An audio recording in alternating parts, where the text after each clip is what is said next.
大家好，我係金達利。今日想講一個脫北者嘅故事。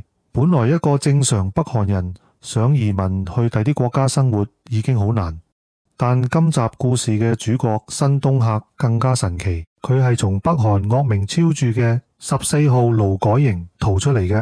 可以有命從14號勞改營逃出嚟嘅犯人，除咗奇蹟同上帝嘅憐憫之外，應該都冇其他原因㗎喇。據資料顯示，申東赫係而家唯一一個走得甩嘅犯人。究竟喺2005年1月2號嗰日，佢係點樣穿過電網圍籬，爬過雪山逃出嚟嘅呢？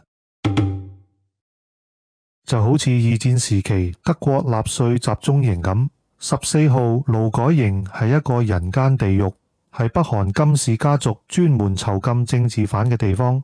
北韓政府一直都否認呢個勞改營嘅存在，但據南韓政府估計，14號勞改營大概關住154000個犯人，美國國務院就估計有20萬人以上。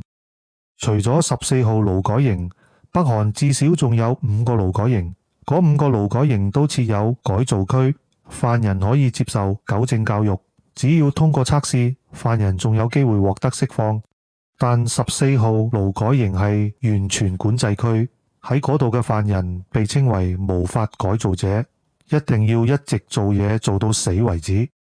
因為父母都係政治犯嘅關係，所以申東赫自1982年一出世就住喺14號勞改營。北韓奉行一種由金日成創立嘅新封建制度，以血統為基礎訂立階級。雖然北韓話自己信奉共產主義嘅平等理想，但實際上卻發明咗世上最嚴厲、最僵化嘅階級劃分制度。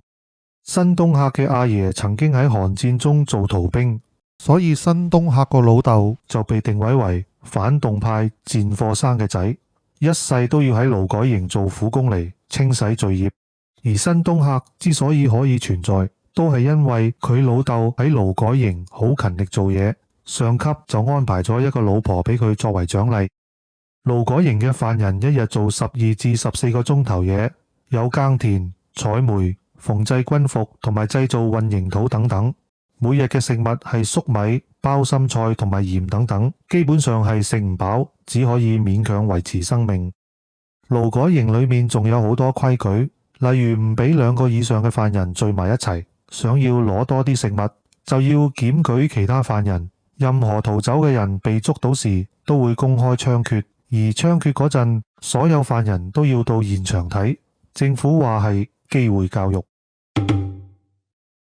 喺勞改營入邊係冇親情、友情呢啲概念。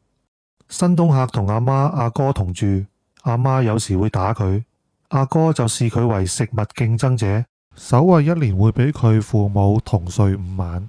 佢老豆從來對申東赫不聞不問，就好似一個陌生人咁。被關喺勞改營嘅人每日都要工作，生活好似行屍走肉，每個人都努力掙扎求存，用告密嘅方式換取食物，而且營內有所謂連坐罪，即係一個人犯案，全家都有罪，所以向上級告密係必要嘅生存手段。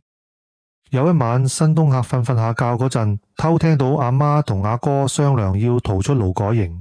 申東赫既感到憤怒，又感到害怕。首先，佢哋嘅逃走計劃好明顯係冇遇到佢，無論佢哋成功定失敗，申東赫都一定會被嚴刑拷打，甚至可能會死。佢阿媽明顯唔在乎呢一點，所以申東赫好嬲，冇考慮好耐，就決定唔等天光，趁阿媽阿哥唔注意嗰陣，走去長官辦公室去告密。申東赫嘅阿媽阿哥被公開處決嗰陣，申東赫同佢老豆都要企喺第一排度睇。佢阿媽雙手被反綁，個嘴俾布塞住，但眼睛就冇被遮住。佢掃視人群，見到申東赫，申東赫唔敢同佢對望。申東赫當時嘅心情仍然係憤怒多過一切，因為阿媽阿哥嘅自私、魯莽同埋愚蠢，令自己受盡委屈同傷害。嗰年申東赫先得14歲，親手將阿媽阿哥送上絞刑台呢件事，令已經逃離勞改營多年嘅申東赫受到極大嘅良心煎熬。佢話：我生命中冇一件事可以同呢個重擔相比。22歲嗰年，新東赫喺勞改營裏面嘅工廠做嘢，識咗一個新被關入嚟嘅犯人朴永哲。朴永哲40幾歲，來自平壤，曾經喺國外住過，有豐富學識。新東赫識佢之後，先知道北韓有個地方叫做平壤。朴永哲佢冇輕視同取笑新東赫嘅無知，亦冇俾新東赫覺得自己好蠢。佢好有耐性，而且好樂意分享14號勞改營外面嘅生活。佢哋每日一齊做嘢，呢種1對1嘅課程改變咗新東赫嘅命運。新東赫唔單止知道平壤係北韓嘅首都，仲知道北韓隔籬有個大國叫中國，南面有一個同樣講韓語嘅國家叫南韓，嗰度嘅人都好有錢。但比起世界點樣運作，新東赫對有關食物同食嘢嘅故事更加有興趣。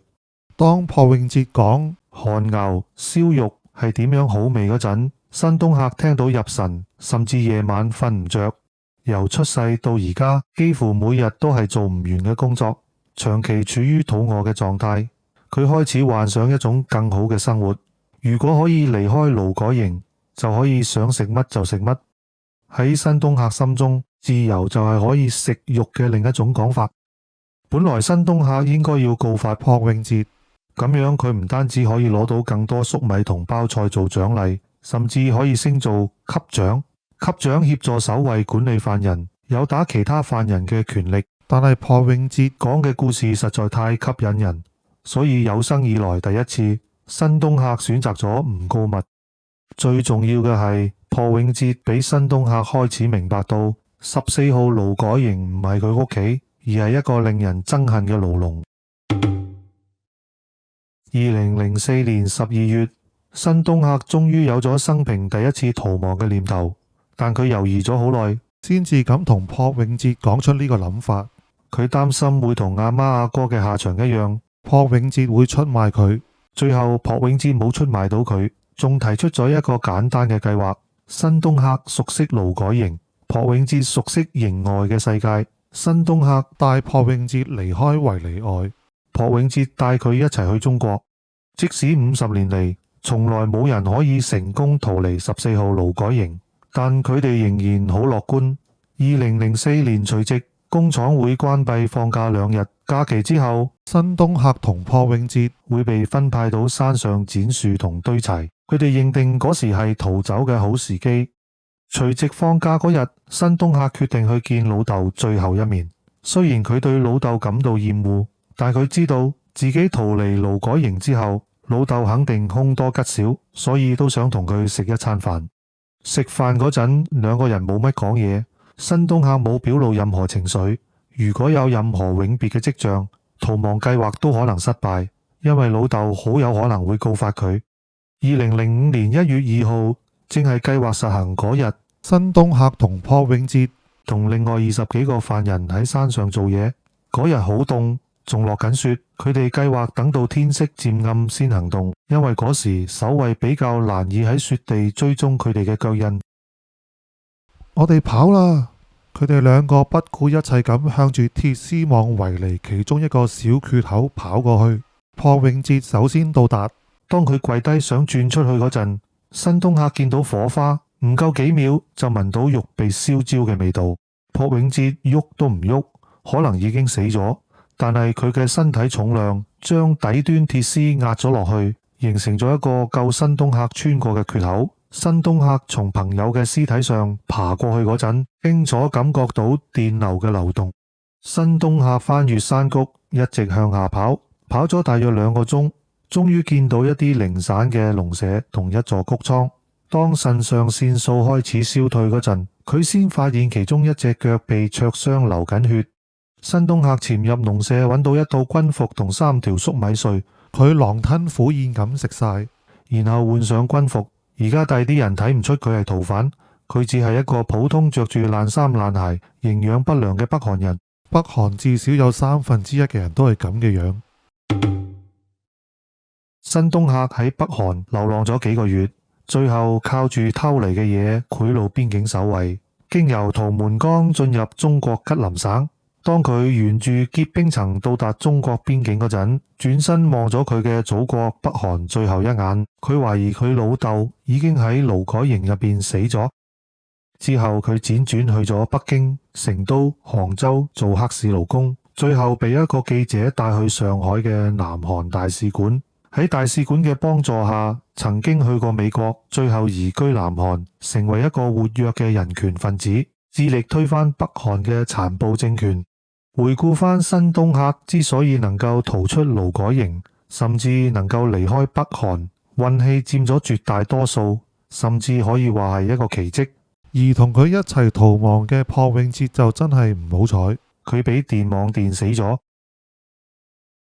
好啦，申東赫嘅傳奇故事就先講到呢度，歡迎大家留言討論，記得訂閱我嘅頻道，我哋下次再見。